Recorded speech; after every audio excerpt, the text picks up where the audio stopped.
Rising Pakistan में आज एक इंटरेस्टिंग सा सेशन है जिसको मैं लुक फॉरवर्ड कर रहा हूँ। मेरे साथ मौजूद हैं डॉक्टर बुशरा हसन जो कि एक साइकोलॉजिस्ट हैं और माशरे की नफ्सियात की सर्जन। गुड मॉर्निंग, अस्सलाम वालेकुम। अस्सलाम वालेकुम। तो surgeon is although a big word, precisely psychologist. Thank you very much for inviting me. You're welcome and thank you for gracing our sets. लेकिन वो देखे ना, वो भी सर्जन तो होता है ना, वो फिर छुरी वुरी लेके जरा चीर फाड़ करता है, देखते हैं अंदर से क्या निकलता है। नहीं, हम सोशल साइंटिस्ट हैं, we are far more polite than surgeons are. अच्छा जी, आपका जो एरिया ऑफ इंटरेस्ट है वो बड़ा दिलचस्प है, दैट इज कल्चरल आइडेंटिटी, और क्या हमारे यंगस्टर्स, क्या पाकिस्तानी नौजवान कल्चरली रूटेड और आइडेंटिफाई करते हैं अपने आप को। सबसे पहले तो बताएं कि कल्चरल आइडेंटिटी से जुड़ना होता क्या है? तो सीख असल में जब when we talk about identity, जिसको हम उर्दू में शनाख्त का वर्ड इस्तेमाल करते हैं, तो उसके डिफरेंट टीयर्स और डिफरेंट लेवल्स हैं जिसमें हम उसको डिस्क्राइब करते हैं। तो ये सारी चीज़ें जो हैं वो अपनी रिसर्च के हवाले से करूँगी, जिसके अंदर जो मिसिंग एलिमेंट है वो ये है कि एक इंसान, और स्पेशली एक यंग इंसान, प्रिसाइजली 18 to 25 ईयर्स, वो जब आइडेंटिफाई करते हैं अपने कल्चर के साथ, अपने मज़हब के साथ, अपने माशरे के साथ, तो वो identification, is that a matter of their choice or is there something imposed upon them and they are only merely accepting that? ठीक है। So that's what I have took as a question in my research and that I try to explore more broadly. देखिए, इन सारी बातों को आपको साथ साथ हमें उर्दू में तर्जुमा करके भी बताना पड़ेगा साथ साथ।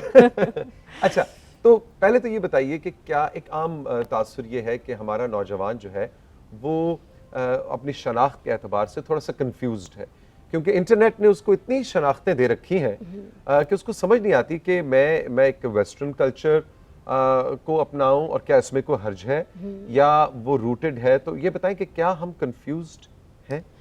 आई विल नॉट से प्रिसाइजली नहीं, लेकिन आपने बड़ा अच्छा एक पॉइंट किया कि इन कंपैरिजन टू वेस्ट, कि जो सोशल साइंसेस के अंदर जितनी भी एक्सप्लेनेशंस हैं, जितनी भी तरीके से किसी भी पर्सनालिटी को या शख्सियत को बयान किया गया है, आई स्टे इन उर्दू मोर तो उसमें एक डिस्कोर्स में बहुत ज़्यादा डिफरेंस है। वो डिफरेंस क्या है कि जब आप कहते हैं कि वेस्ट में एक इंसान है तो वो अपनी जो भी मौशरी इक़दार के साथ बिलोंग कर रहा है, या मज़हब के हवाले से कर रहा है, या कोई अपने करियर के हवाले से चॉइस कर रहा है, या पार्टनर के हवाले से चॉइस कर रहा है, तो वो सब की सब चीज़ें ना वो खुद सोच रहा है, और those things are the choices are the solution of उनकी अपनी सोच की अक्कास होती हैं। अब जब कल्चरल डेफिनेशन आती है ईस्ट और वेस्ट के दरमियान, तो अगेन जो थेरीज़ हैं, जो कि वहाँ पे ज़्यादा जो है वो प्रोडक्शन ऑफ नॉलेज, पब्लिकेशन है, अवेलेबल होता है डिस्कोर्स ज़्यादा। पाकिस्तान में थोड़ा सा काम जो है वो कम है, या वो पब्लिक के लिए इतना अवेलेबल नहीं है जो है। अब यहाँ पे प्रॉब्लम क्या होता है कि हमें वो क्लासीफाई कर देते हैं कि हम ना एक मजमूई माशरा है, कलेक्टिविस्ट कल्चर है, वो कहते हैं वो इंडिविजुअलिस्टिक कल्चर है। तो जब हमारे माशरे की बात आती है तो ये उनकी थेरीज़ के मुताबिक हमारे इंडिविजुअल की ना एक अपनी ज़ाती सोच नहीं होती है। अभी वो जो होता है ना, एक नॉर्मेटिव कल्चर है, बड़ों ने जो कह दिया हमने उसको मानना है, उसको एक्सेप्ट करना है, दैट इज सोसाइटी जो कह रही है। लेकिन वो जो मैंने एक्सप्लोर किया वो पार्शली ट्रू है। अच्छा। But the good thing is कि जो हमारे नौजवान हैं उनमें के अंदर एक ये सलाहियत है, they know what they want, और उनके ऊपर इम्पोज क्या किया जा रहा है। नॉलेज है, एक्नॉलेजमेंट है, उनको पता है कि दिस इज़ माई चॉइस, ये मेरी पसंदीदगी है, मगर ये चीज़ मैं इसलिए कर रहा हूँ क्योंकि कोई एक्सटर्नल प्रेशर है मेरे ऊपर। तो वो एक फंडामेंटल लिंक जो है वो वेस्टर्न डिस्कोर्स में नहीं है, वो हमारे यहाँ पे है, और विच इज़ वेरी इनकरेजिंग कि जब आप सवाल पूछते हो ना अपनी ज़ात से, तो फिर अपने आप को पहचानते बहुत अच्छी तरीके से हो। तो वो एक पोटेंशियल हमारे नौजवानों में है कि they know how to challenge and how to question things, और उसके बाद वो अपनी चॉइसेस जो है फॉर्मुलेट करना चाहते हैं। आपके अंदाजे के मुताबिक अगर आप मुझे परसेंटेज में बताएं, जनरली, जी, मुझे पता आपने इस पर कुछ सर्वे नहीं किया और ये एक लिहाज से इनवैलिड क्वेश्चन है जो मैं पूछने जा रहा हूँ, लेकिन जनरली एक अंदाज़ा क्या कहता है कि इस वक्त पाकिस्तानी नौजवान अपने करियर चॉइस में कितने % हैं जो कि अपनी मर्जी से अपना करियर चूज कर रहे हैं? अंदाज़ा। आई थिंक क्योंकि मैं यूनिवर्सिटी में पढ़ाती भी हूँ, तो ये एक ऐसी चीज़ है जिसके अंदर बहुत सारे और सवालात होते हैं, रिसोर्सेज हैं, आपके फाइनेंशियली आप क्या चीज़ अफोर्ड कर सकते हो, लेकिन in comparison to imposed and personal choice, I think 40 to 60% ratio होगा, 40% पर्सनल चॉइस हो, 60% जो है वो पेरेंट्स ने कह दिया या Imposed, आपने वो okay. इम्पोज्ड होता है। यानी इस वक्त आपके ख्याल के मुताबिक 100 में से 40 बच्चे जो हैं वो अपनी Still. मर्जी का करियर चूज कर रहे हैं बिल्कुल और 60% नौजवान आज भी पाकिस्तान के, ये कोई बाय द वे कोई ऑथेंटिक कोई डाटा कोई सर्वे नहीं है जो कि डॉक्टर बुशरा आपके सामने रख रही है, this is course. Just an idea. बल्कि आप भी इसमें कंट्रीब्यूट कर सकते हैं हमारे फेसबुक पेज पे इनबॉक्स में जाके बताइए कि आपके ख्याल में क्या आज का नौजवान पाकिस्तानी नौजवान पूरी तरह से आज़ाद है अपना करियर चॉइस, अपना करियर चूज करने में या नहीं? तो आपके ख्याल में 60% उसकी रीज़न ये है कि जिस टाइम पे ये क्रूशल फैक्टर डिसाइड होता है ना, that age is very young. तब पेरेंट्स कहते हैं जो हम कह रहे हैं कि स्कूल में डालना है, 15 किस से डिसिप्लिन 18 में डालना है, वो जो 9th 10th और 8th 9th grade, 10th, that is the foundation. जब आप कॉलेज में आ जाते हो सब, वो तो क्योंकि वो पाथ आपने ना वहाँ से चूज़ करना है, तब parental influence is good there. और चूँकि हमारी सोसाइटी भी ऐसी है, तो वो एक फैक्टर है कि जो बहुत छोटी एज में आपको ये चीज़ें डिसाइड करनी पड़ती हैं। जो वेस्ट है उनकी थोड़ी सी एक्सपोजर ज़्यादा है, एक्सपीरियंस ज़्यादा है, they let their child to decide about themselves. लेकिन पाकिस्तान के अंदर वो जो छोटी उम्र के बच्चे हैं उनको एक ख़ास स्कूल में, एक ख़ास डिसिप्लिन में पेरेंटल चॉइस पे ही डाला जाता है, तो कॉम्प्रोमाइज़ होती है उनकी चॉइस। जी डॉक्टर साहब ये बताएं कि इस वक्त जो पेरेंट्स देख रहे हैं, आपकी बात सुन रहे हैं, वो हो सकता है ये कह रहे हो कि भाई वो तो बहुत कच्ची उम्र होती है, अगर उस बच्चे के लिए फैसला ना किया जाए तो हो सकता है गलत फैसला। हमने बच्चे को पैदा किया है, हमने बच्चे की परवरिश की है, वी नो आवर चाइल्ड, हमें पता है उसके लिए कौन सा करियर बेहतर होगा। ये बताएं कि ये बात भी बड़ी बावजन लगती है मुझे तो कभी कभी। नहीं, बिल्कुल वज़न है इसमें, लेकिन उसके लिए एक मेरा काउंटर आर्ग्यूमेंट है कि अभी जो पिछला साल था कोविड का, and that has transform the way we actually teach our children.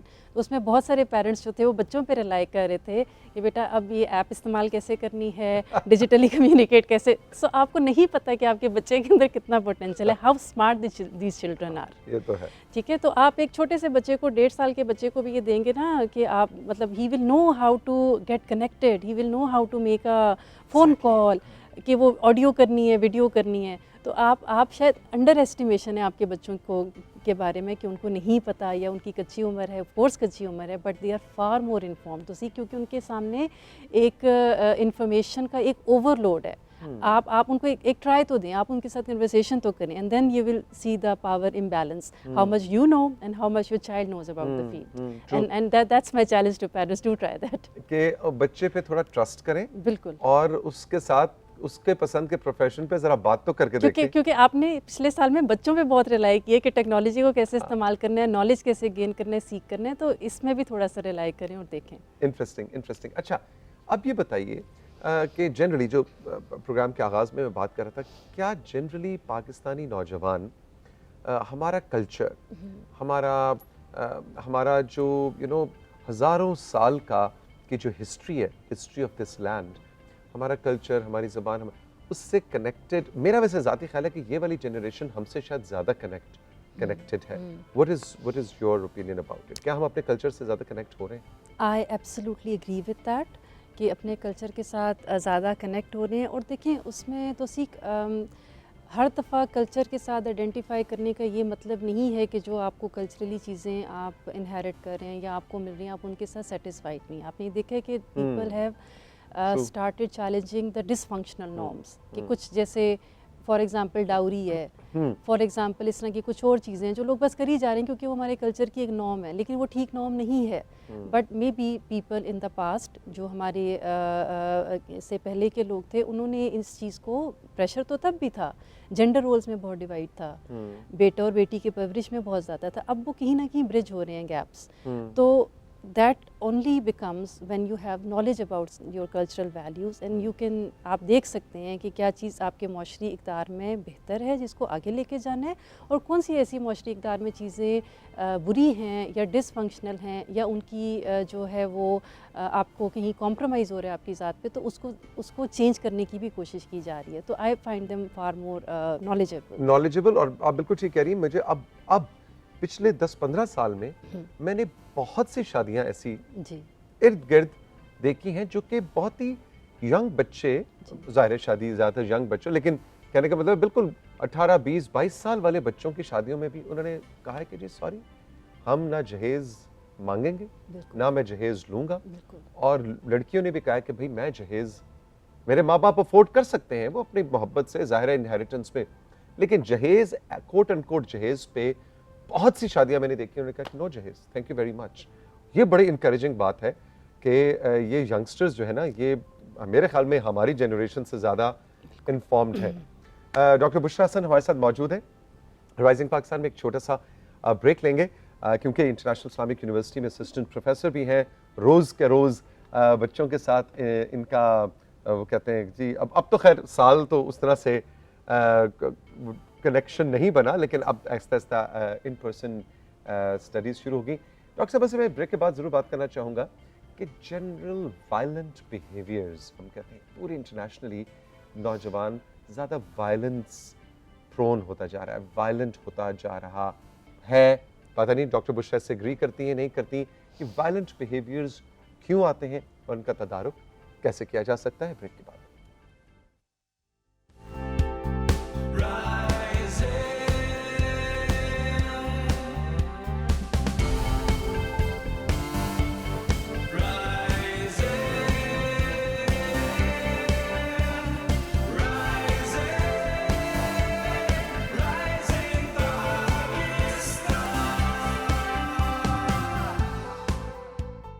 मेरे साथ मौजूद है डॉक्टर बुशरा हसन, जो कि एक साइकोलॉजिस्ट हैं, असिस्टेंट प्रोफेसर हैं इंटरनेशनल इस्लामिक यूनिवर्सिटी इस्लामाबाद में, और इनका जो पीएचडी का काम है वो बहुत ज़्यादा आइडेंटिटी रिलेटेड, वायलेंस पे इनका बहुत सा काम है, एक्सट्रीमिज़म, एक्सट्रीमिस्ट बिहेवियर्स के ऊपर नौजवानों के इन्होंने बड़ी रिसर्च कर रखी है। डॉक्टर साहब, वायलेंट बिहेवियर्स क्यों आ जाते हैं? वो भी खैर क्या आइडेंटिटी होती है कि मैं बताऊंगा कि मैं बड़ा हो गया हूँ और मैं एक मर्द हूँ? और पार्टली कुछ हद तक यस, लेकिन जो जिस शिद्दत पसंदी के हवाले से मैं बात करना चाहूँगी वो उस शिद्दत पसंदी के साथ मुख्तलिफ है, जिसे हम ऑर्गेनाइज्ड या इंस्टीट्यूशनलाइज्ड या पॉलिटिकल ड्रिवन वायलेंस कहते हैं। ठीक है। जिस शिद्दत पसंदी के बारे में मेरा काम है और जिसके बारे में मैं बात करूँगी, वो एक इनफरादी हैसियत में किसी भी इंसान के अंदर एक शिद्दत पसंदाना जो रवैया है उसके बारे में, और उसका भी एक स्ट्रेट आंसर नहीं है कि मैं आपसे कहूँ कि ये एक फंडामेंट इम्पॉर्टेंट है। उसमें भी बहुत सारे फैक्टर्स हैं जो रोल प्ले करते हैं। जैसे आपने कहा ना कि किसी भी कुछ मिजाज की शिद्दत पसंदी होती है, कभी कभार आपकी ज़िंदगी में कुछ ऐसे अनफॉर्चुनेट सर्कमस्टांसेस रहे होते हैं, आपकी परवरिश में कुछ ऐसी चीज़ें हार्श आ जाती हैं जिसकी वजह से वो इफ़ेक्ट करती हैं बाद में जब आप ग्रो अप होते हो, जब आप बड़े होते हो। तो वो कहते हैं ना कि एक शेख सादी साहब का कौल था कि जो एक पौधा जिसकी परवरिश जहर से हुई वो मीठा फल नहीं दे सकता। तो दैट इज़ सो ट्रू कि अगर आपकी बहुत कम उम्र के अंदर कोई आपके बहुत हार्श एक्सपीरियंसेस लाइफ के साथ रहे होते हैं तो आप में शिद्दत पसंदी की एक ये पर्सपेक्टिव है। दूसरा ये होता है कि कुछ उसको अगर हम थोड़ा सा बड़ी सतह पर लेके जाएं, माशरती सतह के ऊपर, तो जो फंडामेंटल रिसोर्सेज की एलोकेशन जब इक्वल नहीं होती है माशरों के अंदर, तो फिर लोगों में छीना झपटी का एप्टीट्यूड जो है ना वो बढ़ जाता है। जैसे एक आपका इंसान का पेट भरा होता है तो ये नहीं देखता कि दूसरे की प्लेट के अंदर क्या पड़ा है, और अगर नहीं है तो फिर ये एलिमेंट होता है कि एक कंपैरिजन कि उसके पास ये है तो मेरे पास ये क्यों नहीं है, और अगर मेरे पास नहीं है और मैं इसके लिए काबिल नहीं हूँ तो मैं छीन क्यों नहीं सकता हूँ उसको। एक शिद्दत पसंदी का एलिमेंट जो है वो ये होता है। तो मेरी जो इसके हवाले से जो रिसर्च थी, जिसमें मैंने पाकिस्तान के मुख्तलिफ शहरों से डेटा लिया, और अगेन वही लोग जो यंग लोग थे, उसमें जो कॉमन फैक्टर्स आए वो यही आए कि या तो आपका ज़िंदगी के साथ अर्ली एक्सपीरियंसेस इतने अच्छे नहीं हुए, और या फिर आपकी जो रिसोर्स एलोकेशन है वहाँ पे आप समाजी दर्जाबंदी में ये समझते हो कि जिन चीज़ों के आप काबिल थे वो चीज़ें आपको नहीं मिली हैं, तो फिर आपके अंदर एक शिद्दत पसंदी और एक जो है ना रिएक्शन डेवलप होता है to gain access to those resources. Interesting. लेकिन जनरली आपके ख्याल में ये रुझान कमी की तरफ है या अभी भी बढ़ रहा है? ये तो अगर आंखें बंद कर लें तो शायद कम लगे, लेकिन आई एम सॉरी टू से बट थोड़ा सा बढ़ रहा है ये। और परवरिश से रिलेटेड अगर जो आप पॉइंट कह रही हैं, तो इसका मतलब वो जो अमूमन हम मीडिया पे आप जैसे माहिरीन को बात करते देखते हैं और आप कहते हैं कि मसलन मियां बीवी का आपस का झगड़ा है, तो खुदारा अलहदा कमरे में जाके झगड़ लें, छत पे जाके लड़ाई करके वापस आ जाए, बच्चे के सामने सख्त ज़बान इस्तेमाल ना करें। वाकई इतना असर छोड़ती है? बिल्कुल होते हैं, क्योंकि देखें बच्चा कभी भी वो नहीं समझता है जो आप उसको बताते हैं। बच्चा हमेशा वो समझता है जो वो एक्सपीरियंस कर रहा होता है, जो वो देख रहा होता है, जो वो सुन रहा होता है। Children they are complete personality. ऐसा नहीं है कि आप बच्चे को डिक्टेट करेंगे और बच्चा उसको वो करेगा। वो दे लिव बाय एग्जांपल्स, कि पेरेंट्स जो है वो एग्जांपल बनाते हैं। आपकी वक्ती एक लड़ाई होगी, एक आर्ग्यूमेंट हो गया, बच्चे ने वो नोटिस कर लिया। बच्चा ना जो हर उम्र की हर हिस्से में एक ख़ास तरीके से इंसान जो है वो चीज़ों को समझता है और लर्न करता है।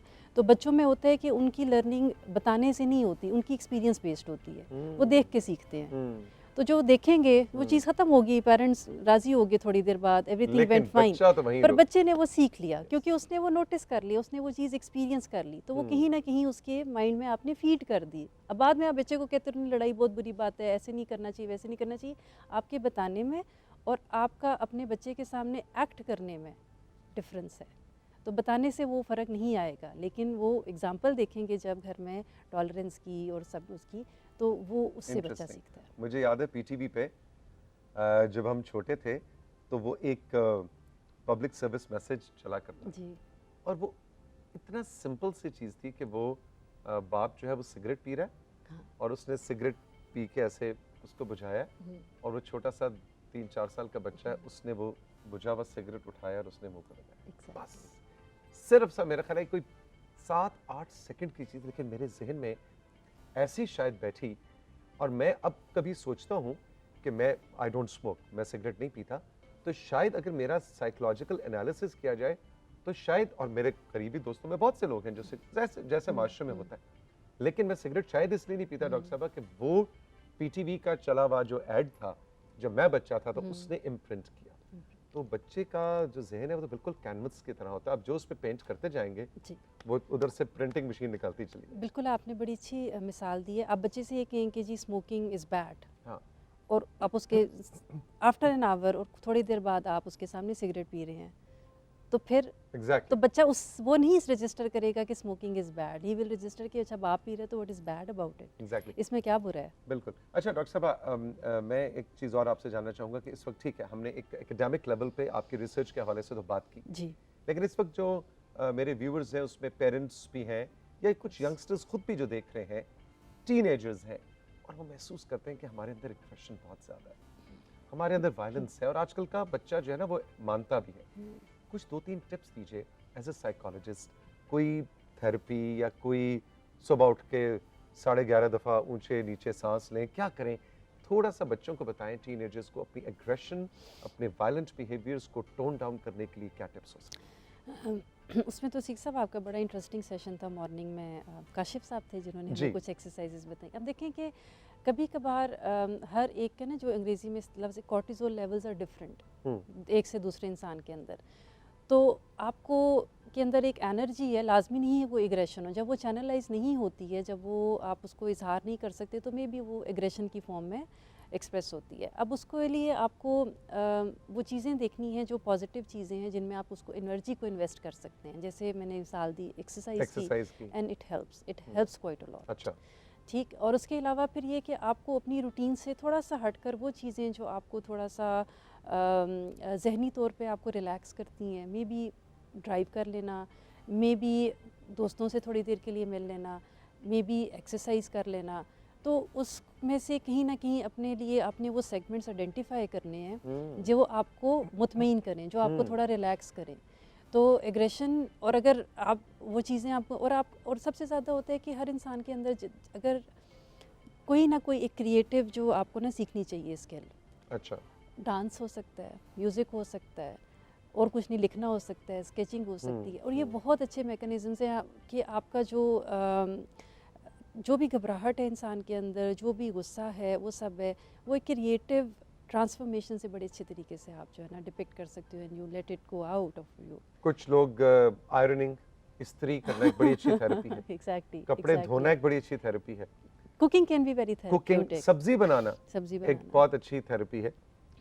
मेरे खालू, अल्लाह जन्नत नसीब करे, वो बड़े शौक से सब्जी काटा करते थे। हालांकि घर में ये नहीं कि उनको कहा जाता था, वो शौक से कहते थे भी जो वेजिटेबल काटनी है वो मुझे दे दो खाने पकने अच्छा, मेरी एक आंटी का बड़ा डिफरेंट एक्सपीरियंस है। वो कितनी सारी रात टेंशन से नींद नहीं आती कि सुबह खाना क्या पकाना है। तो नॉट नेसेसरीली। नॉट नेसेसरीली, है ना। वो अनवर मसूद साहब की नज़म भी है ना, 10 की पकाई है 13 की ख्याल है कि आज क्या पकना है, ये भी बहुत बड़ा ये बड़ा स्ट्रेसफुल, सवाल है, बहुत स्ट्रेस है बहुत इससे। बड़ा सवाल होता है। और बहुत से घर में खवातीन ही होती हैं, वो हजरात से पूछती हैं तो वो कहते हैं भाई जो मर्जी पका लो, कहते हैं यही तो सबसे बड़ा, ये क्या बात है जो मर्जी पका लो, वही डिसीजन करना बड़ा स्ट्रेसफुल तो हो सकता वो स्ट्रेस ज़्यादा देता है, इसलिए जस्ट है। उसके लिए वीकली चार्ट बना लेना भी एक अच्छी थेरेपी अच्छी थेरेपी है, बिल्कुल। तो let's sum it up, exercise, creative arts, ठीक है। और एक अच्छी जो चीज़ जो आपको रिलैक्स करे वो आइडेंटिफाई करना और उसमें इन्वेस्ट करना। अच्छा, और अब आखिर में थोड़ा सा मशवरा उन हमारे नाजरीन को दीजिए जिनका आपने अपनी रिसर्च में जिक्र किया था कि disparity leading to aggression and extremist thoughts and violence, कि आपको पास रब ने अगर कुछ कम इनायात है तो उसको एग्रेशन से, उसके लिए क्या किया जाए? उसके लिए तो सबसे जो इम्पोर्टेंट चीज़ है, जिसे अंग्रेज़ी में रेजिलियंस कहते हैं, और अगर आप उसे उर्दू में कहें तो मेरे ख्याल में ज़्यादा जो है वो लफ्ज़ बेहतर होगा, टॉलरेंस तो उर्दू में नहीं है, लेकिन बहरहाल आपको ज़िंदगी में ना थोड़ा सा अडेप्टेबिलिटी की तरफ आना चाहिए। वो चीज़ें, हर चीज़ हर बंदे के लिए नहीं होती, वो हर किसी को हर चीज़ नहीं मिलती, किसी को ज़मीन मिलता है, किसी को आसमान मिलता है। तो जो अल्लाह ने आपको दिए हैं रिसोर्सेज, उनका आपको नॉलेज हो, उनको आपको पता हो कि आपने बेस्ट इस्तेमाल कहाँ करना है, और आपको आगे बढ़ने की ख्वाहिश हो, और आगे बढ़ने की ख्वाहिश अपने रिसोर्सेज पे हो। दूसरे की तरफ देख के या उसकी रिसोर्सेज या उसमें कंपैरिजन में नहीं आगे बढ़ने की कोशिश करें। उस चीज़ में आगे बढ़ने की कोशिश करें जहाँ पे आपको खुदा ताला ने ख़ुद को कोई सलाहियत दी है, आपके अपने कोई रिसोर्सेज हैं, और अपने अंदर थोड़ा सा बर्दाश्त, तहम्मुल पैदा करना। दूसरे को, अगले की अलग ओपिनियन हो सकती है, अगले का एक अलग मिजाज हो सकता है, अगले का एक अलग लाइफ स्टाइल हो सकता है, तो कंपैरिजन में ना रहें। इवन बहन भाइयों में भी फर्क एग्जैक्टली, बहन भाइयों में, इवन एक घर में के अंदर परवरिश पाने वालों में भी फ़र्क होता है। उस फ़र्क को समझना बहुत ज़रूरी है। आपकी रेस और दूसरे की रेस में बहुत फ़र्क है। जो आपकी रिसोर्सेज हैं, आपने उनको इस्तेमाल करके आगे बढ़ना है, तो आप में बर्दाश्त आती है। वो आप काशिफ का जिक्र कर रही थी, ट्रेनर काशिफ अक्सर बात करते हैं कि आपका मुकाबला अपने साथ से है, कि मेरा आज मेरे कल से बेहतर है, which is so true। अगर मैं कहूँगा कि ओहो डॉक्टर बुशरा ने तो पीएचडी कर ली और मैं तो बीए पास रह गया, तो फिर तो कोई भी रात आपको सुकून से नींद नहीं आई। सो बिल्कुल, you are absolutely right. Doctor साहब, थैंक यू वेरी मच, बहुत शुक्रिया आपकी तशरीफ आवी का। बड़ी इंटरेस्टिंग सेशन रहा आपकी रिसर्च के हवाले से। All the best. Thank you very much, बहुत शुक्रिया आपका बहुत बहुत शुक्रिया। आपने डॉक्टर बुशरा हसन की बातें सुनी। अगर इनकी किसी बात से आप इख्तिलाफ करते हैं, इत्तेफाक करते हैं, कोई अपना पर्सनल एग्जाम्पल या वाक़या हमें बताना चाहते हैं, राइजिंग पाकिस्तान हमारा फेसबुक पेज है, उसमें जाइए, इनबॉक्स कीजिए अपने नाम और जगह के नाम के साथ, और बताइए कि क्या आप भी इस तरह के किसी मसले से दो चार हैं और हम उसमें आपकी क्या मदद कर सकते हैं। अपना बहुत सा ख्याल रखिए। ज़िंदगी ने दी इजाज़त, फिर मिलेंगे। खुदा हाफ़िज़।